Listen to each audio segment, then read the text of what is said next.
Now the task was to turn Sikkim's small political parties, those who were to be supported, against the king and gain the support of the general public. This task too was given to Ajit Doval, and as soon as Ajit Doval was assigned the task, he made a plan. There was a local unit of the Congress party in Sikkim called the Sikkim National Congress, whose leader was Kazi Dorji. He speaks to him and prepares him, and everything proceeds according to plan. And within a very short time, the local people began support to Kazi Dorji, the leader of Sikkim National Congress.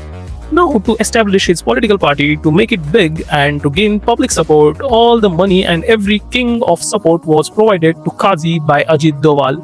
And with all his help, Kazi succeeded in gaining the support of the local public. And he pressurized the king and conducted elections in Sikkim. He wins those elections and becomes the Prime Minister of Sikkim.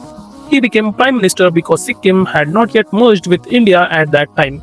Now, according to the plan, a few days after Kazi became the Prime Minister of Sikkim, he wrote a letter to Indira Gandhi, seeking help, stating that Sikkim was worsening and that the king was taking away rights from the people and harassing them. Then Indira Gandhi sends the army, and the king and his entire palace are taken under control.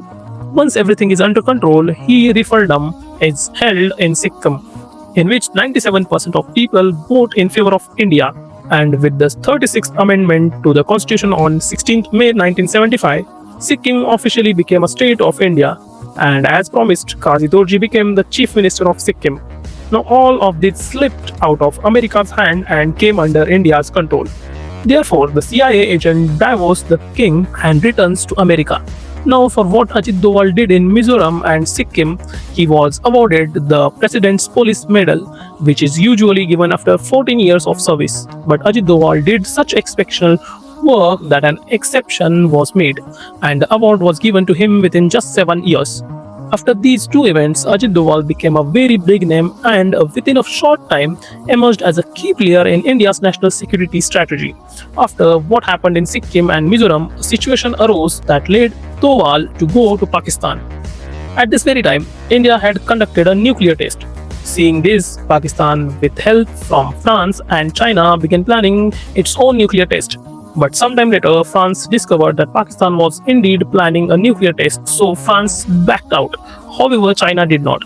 And at this time, Pakistani officials also began frequently visiting North Korea for nuclear test-related matter.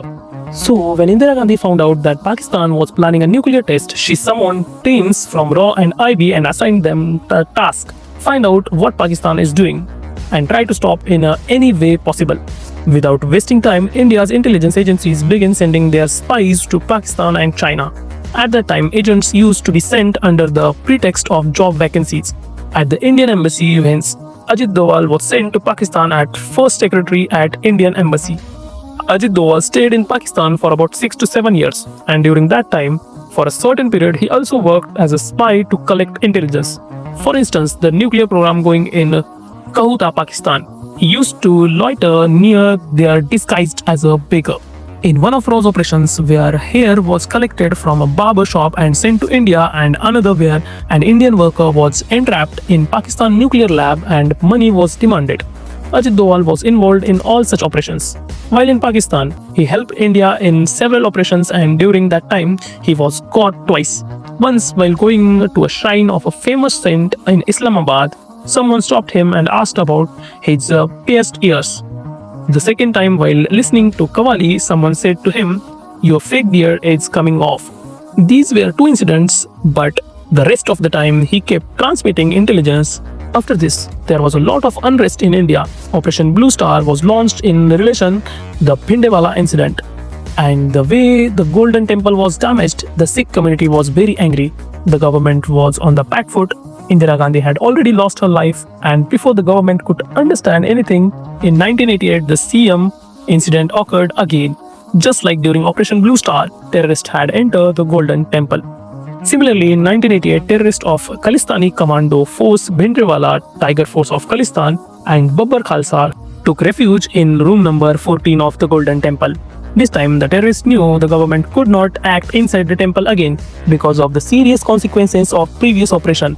At this time, Rajiv Gandhi was the Prime Minister. He didn't want to make another mistake and said that the terrorists inside the temple must be removed at any cost. control the situation, but no one should enter the Golden Temple nor attack it. So, while all this was happening, Ajit Doval was in Pakistan and sending intelligence related to Punjab to agencies in Punjab. When the decision was taken that though these people must be removed and an operation must be conducted, Ajit Doval was called back. The entire operation was led by KPS Gill and Ajit Doval, and it was named Operation Black Thunder. CRPF surrounded the Golden Temple and took positions, but no one knew what exactly to do. So Ajit Doval disguised himself as a rickshaw driver and began moving around the Golden Temple.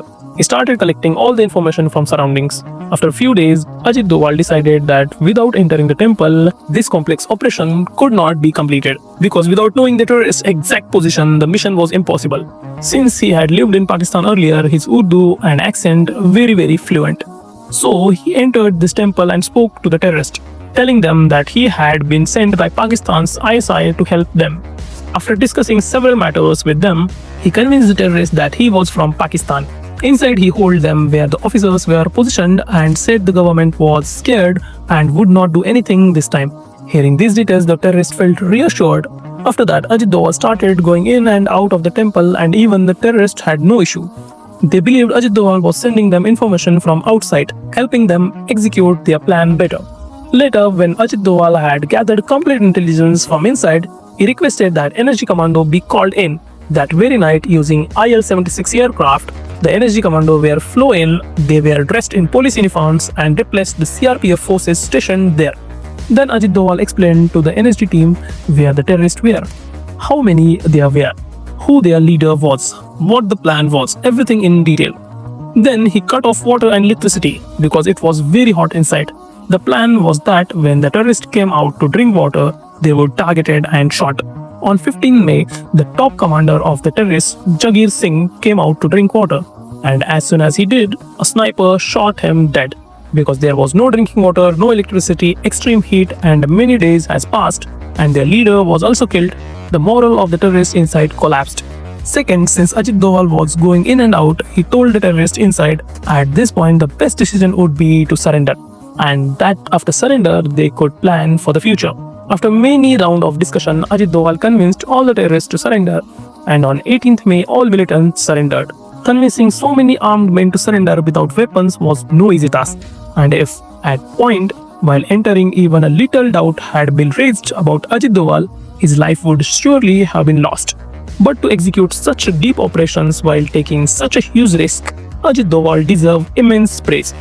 After this operation ended in 1992, Ajit Doval was sent to the Indian High Commission in London. He remained there for several years and helped India in many operations. Meanwhile, in India, 1988, the government changed and BJP came to power. And 1 year later, on 24 December